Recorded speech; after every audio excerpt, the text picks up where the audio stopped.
Mga kabrigada, masaya na at masiglang nakapaglalaro si Baby Prince. Malayong malayo sa unang pakipagkita ng Brigada News FM Manila sa kanya noong June 2024. Si Baby Prince, mga kabrigada, ay nakaswero upang doon padaanin ang dugo at mga gamot dahil po sa gastroenteritis. 8 buwang gulang nang ma-admit si Prince at hirap din sa buhay ang kanyang pamilya. Pero dahil po sa malasakit ng ating mga kababayan at sa tulong ng brigada ay nagkaroon po siya ng bagong pag-asa. Ilang buwan lang po nakalipas ay tuluyan na ho siyang gumaling.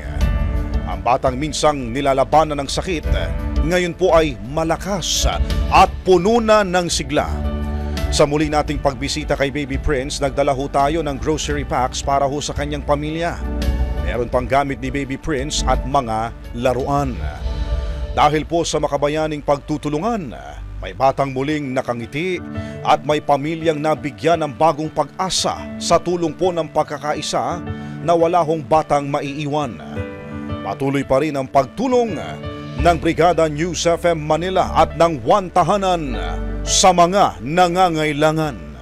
Yung tulong po ang naibigay po sa amin ng brigada kasi po kung hindi po dahil sa kanila, hindi po kami nabigyan ng suporta para po sa pagpapagamot dito at sa gastos din po namin sa ospital.